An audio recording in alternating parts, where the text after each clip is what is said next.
meteorologist Riley Hale for your first alert.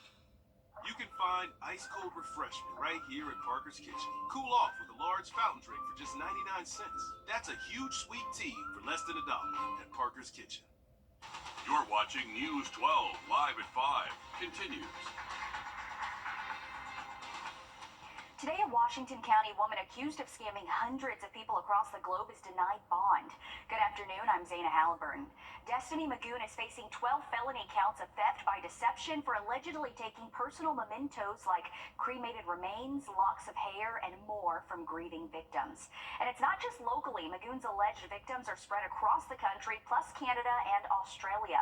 Police say every day more victims from more states come forward. Sydney Hood is in Washington County today as many of these alleged victims face Magoon for the first time. For some potential victims, today meant they had to relive what happened all over again. 3 Georgia women from as far as Atlanta sat directly behind Magoon inside the Washington County courthouse. 2 more women joined online as the courthouse sat in silence as the state and defense laid out their arguments. An investigator from the Washington County Sheriff's Office testified for the state, laying out the timeline of how we got here today. The defense argued Magoon is a mom, a well-known community figure, and should be given a reasonable bond. The judge disagreed and denied bond. And as for the women here today, they just want justice, not just for themselves, but for the hundreds of potential victims worldwide. We just wanted to make sure that we were here for those people that couldn't make it, to show that that this isn't fake. This is a real scam. Officials say Magoon's case will go before a grand jury on July 16th. And coming up all new tonight on News 12 at 6 o'clock, the moment described as chilling inside the Washington County Courthouse when these 3 women came face to face with Destiny Magoon for the very first time. Thank you for following that, Sydney. Just really a sad situation there. Switching gears to weather as we head over to First Alert Chief Meteorologist Riley Hale. Riley, it's summer solstice today, which means the sun will set tonight at the latest point for the whole year. It's supposed to set around 8:40 tonight. 8:41 officially, Zaina, the latest sunset that we will see all year long, and it actually ends up being about a little bit the next few days in just about 10 minutes. Thank you, Riley. Happening now live at 5, we're learning more about North Augusta's ongoing revitalization project at Beacon Bluff. The speakers just finished. In conjunction with Third Thursday, city leaders are celebrating the announcement of a new tenant, Brinkley's Tavern, coming to the area off Georgia Avenue. This project will be a mixed-use area with restaurants, retail space, professional space, and apartments. And soon there will be a ribbon cutting at 5:45 for the downtown Greenway connector at the corner of West Avenue and Bluff Avenue. But a lot of new things happening there in North Augusta, so exciting to see and learn more about who will be in that area. Today, a brand new resource for Alzheimer's and dementia patients opened its doors. Via Cognitive Health's new campus is to improve the quality and access to Georgians suffering from these memory-related diseases. Officials say most people with dementia live for upwards of a decade after their diagnosis. This campus will help them make the most of that time through things like an art studio, physical activity center, spa, workshop, and more. The new campus is located across from California Dreaming on Washington Road.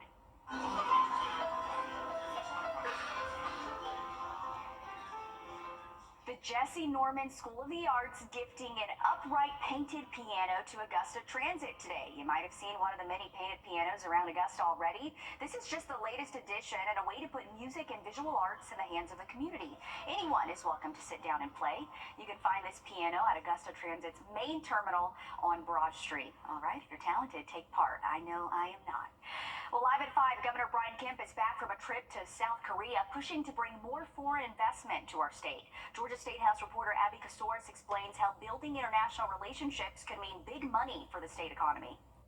One of the companies that the governor met with is CJ Foodville, one of the largest food production companies in Korea. This is the site for their bakery plant in Gainesville, Georgia. A $47 million investment adding 285 jobs. The governor hoping that these companies will continue to invest in Georgia. By 2025, Gainesville Mayor Sam Kuvion expects the construction will be complete, but they're told the company is already thinking of expanding. 13, 14 years ago, we wanted jobs, period. Now we can be picky. That's why some of their economic development folks travel to South Korea with Governor Brian Kemp. Most of the meeting with leaders with large operations in Georgia. Hyundai Motor Group, LG Group, SK Group, Hanwha Q-Cells, and CJ Foodville. The whole reason we're doing this is for our people and their kids and their grandkids to have a good job. Record-breaking investments every year for the last 3 years. In 2023, Korean companies announced more than $10 billion in investments and the creation of more than 12,000 jobs across the state. Hyundai's $7.6 billion automotive assembly complex near Savannah, with LG Group building a battery plant there. SK Group owns a battery plant in Commerce and is building a plant to make semiconductor materials in Covington, while Hyundai and SK are jointly building a $5 billion battery plant in Cartersville. Hanwha Q-Cells owns solar panel plants in Dalton and Cartersville. I think that's going to continue. I don't know at that level if they'll continue, but I think we have a lot of really good opportunities. Kemp says this year they met with more companies outside of the EV space, including automobile companies investing in hydrogen fuel cells. Overall, trade with Korea is up to $16 billion, about 10% of our state's total trade. In Gainesville, I'm Abby Kasoris. Thanks for the update, Abby. Summertime means vacations and more time outdoors for many families, right? But something as small as a tick bite can lead to big, even life-threatening health problems. The tick known to cause it is the most common tick in both Georgia and South Carolina. When it bites you, it makes you allergic to red meat, and that allergy could be deadly.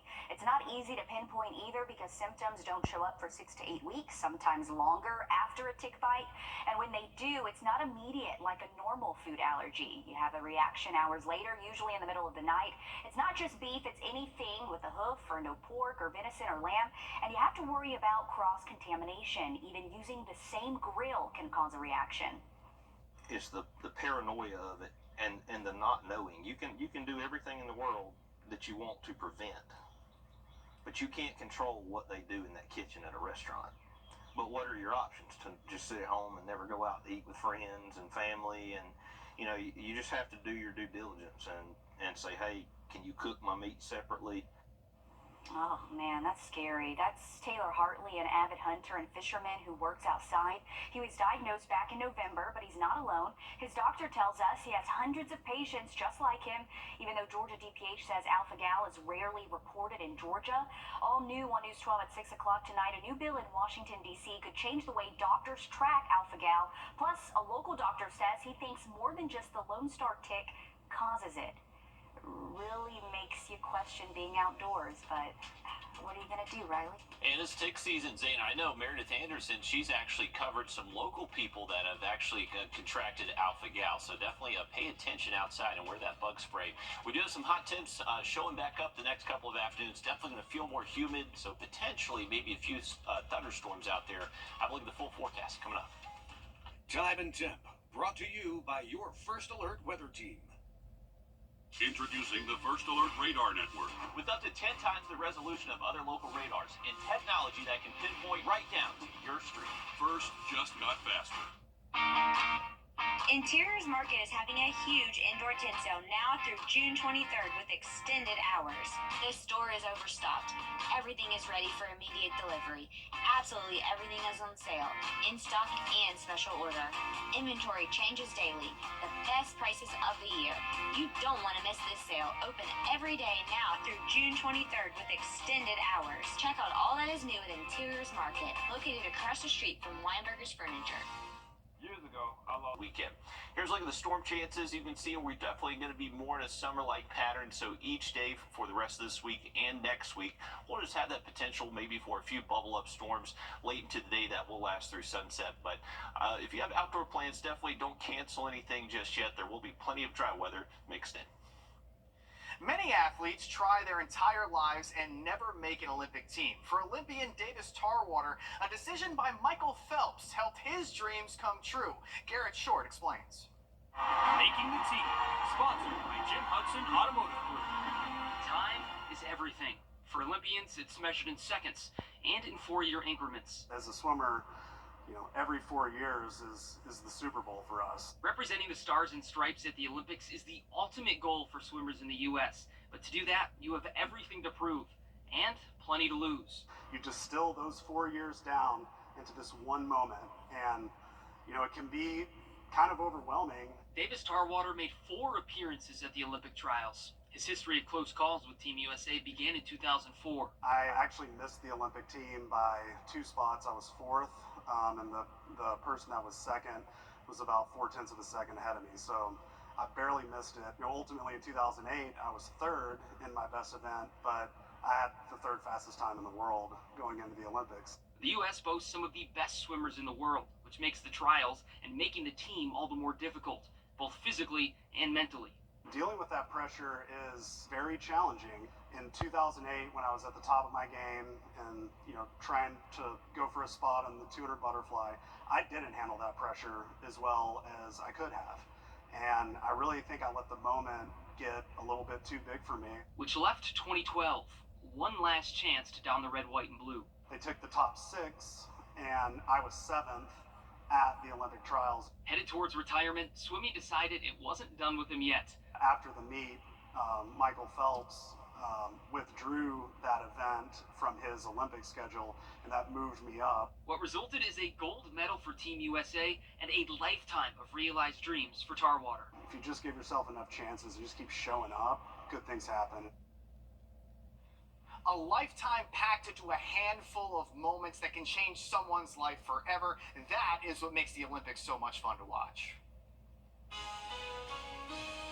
We've all been there. We run across something online that we really want to read, but we just don't have time at the moment. I'm Jamie Tucker. Coming up, a few options and the best way to save something you find online to read it later.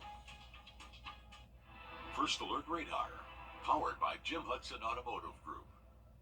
We all know Medicare is confusing, but if you're a veteran, it can be even more complex. Our team has helped thousands of veterans coordinate their Medicare with VA benefits, Champ VA, and TRICARE for life. Don't wait until you're 65 to call. For u64.com. Imagine the excitement of graduation day. 12 years of hard work are about to pay off. You both imagine his future, the possibilities, his dreams. Imagine that celebration turning into fear and confusion when the oncoming driver fails to yield. Imagine that future on hold with constant doctor visits and medical bills. The team at George Sink Injury Lawyers has collected millions for clients just like you. We're here to help. Just call all 9s now. Get ready to make this summer 503-7070. Brett, what are you doing? Laminating some stuff. First off, pretty sure that's a federal offense. And second, that's for our customers to laminate their Medicare cards when they come in for a commitment-free consultation. My bad. For u64.com. What do you do if you come across something online that you want to read but don't have time at the moment? Trying to find the same article or website later can be hard. Our consumer tech reporter Jamie Tucker says it's easy to save things you see on the internet for later if you have the right tool. What the Tech, sponsored by Augusta Preparatory Day School. I get this question from time to time. How do I save a website or an article, blog post, so I can read it later when I have time? If you're using bookmarks in the browser window, you're doing it wrong. At least you're making it harder on yourself. There are better ways to do this. If you have an Apple device and you use Safari, you can add it to a reading list by simply tapping the share icon, one that looks like a house, and add it to a reading list. If you have a Windows computer, you probably want to use something else, and there are several options. Milanote is an organizer, word processor, and web clipper that works across all devices and computers. There are extensions for Google Chrome and Firefox. If you're on a computer and you see something you want to save, just tap the Milanote icon. On a phone, you'll tap Share and choose Milanote. And then when you open the Milanote app, you'll find what you saved, and they're all synced on all of your devices. Notion is similar and also has browser extensions and one-tap share on any smartphone. Both of these are fine, but I find they get cluttered easily. But then there's Pocket. It is super easy to save things with a browser extension and share to the app on a smartphone. Now, Pocket is a dedicated web clipper. Saves are indexed with a photo, and you can organize them in folders or just by date. Pocket also saves the articles in a reader view. I love this, so you don't see the ads from the website, just a clean version of the story with a link to the original. And while they all have their strengths, Pocket is the clear winner because it is so easy to use on a smartphone and a computer, and you can save years worth of articles that you never had time to read before. That's What the Tech. I'm Jamie Tucker. I actually like that tool. I may use that. Well, if you can believe it, we're less than 2 months away from high school football season kicking off. News 12 Sports Director Dan Booth drove over to Westside this morning where a bunch of our local teams hit the gridiron for a competitive padded practice. There's nothing like football workouts under the summer sun to get the blood pumping and build anticipation for the upcoming season. Practices and lifting sessions are great, but when it comes to football, the only way you know where you truly stand is by lining up across from someone else and turning up the heat. Now, each summer, the GHSA allows high school football teams to have a total of 4 padded practices before preseason workouts officially begin in August. In order to get the most out of these handful of opportunities, teams hold joint practices to test their skills and their physicality against other programs. Westside invited Evans, Lakeside, Harlem, Washington Wilkes, and Grovetown down Patriots Way to get some of that work in. All of these teams are hoping that hard work over the summer will lead to some wins in the fall. It's good for us to be able to put helmets on and shoulder pads on and have a chance for us to be physical. It gives us a chance to kind of see who's going to collision each other and who's going to be hard-nosed, who's going to be physical, who's going to block, who's going to fit, who's going to tackle, who's going to do all those things that we ask them to do. The 23rd Dip Mitras Basketball Academy at Augusta University is wrapping up tomorrow, and I have a serious question. When you have over 100 kids screaming at you and telling you to take a half-court shot, what do? The answer's simple. You take as many shots as you need to and bank one in to make the entire gym full of kids go crazy. After interviewing Dip Mitras for a story I'm working on for next week, I was shooting around a little bit, and then I just heard some of the campers chanting, "Cameraman, cameraman." So I guess I had to ball out a little bit for some of these kids, and it was just such an awesome thing. And honestly, it's good to know sometimes that years of playing ball and being a camp counselor can definitely come in handy when you need it to. Shout out to Heather Mitras and Haven Brennan for these videos. That is awesome. That's pretty good. Did you surprise yourself? You actually said you played basketball, though, before growing up, right? I played for a long time, and when I was a camp counselor, we used to try them every day. So that was part of that. I was like on the 12th or 13th try that time, but once again. You said how many? 12 or 13, but it's fun. You know, Oh, we're not counting. Why'd you add that part? That wasn't in the script. You didn't need to say that. I don't know. They didn't even know that. I'm an honest guy. It's what I do. But all I know is it was a lot of fun. It was just so cool seeing all those kids come up to me afterwards. That was awesome. Shout out to Dip and everyone at AU because you guys just do a phenomenal job every year with that camp. And yeah, we're gonna have more news coming up after this quick break. Way to go, Dan. Cruise into the summer of 668-1234. Even Hopkins Roofing, we get to the roof of the property.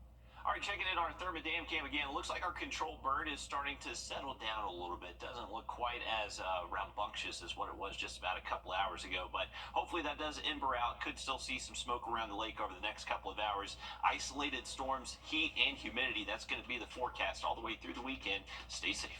Okay, sounds about right. It's summer now, so what can we expect? Thanks, Riley. Thanks for joining us. In just a few minutes, News 12 at 6 o'clock starts. Stick with us. Time and Temp, brought to you by your First Alert weather team. First Alert Radar.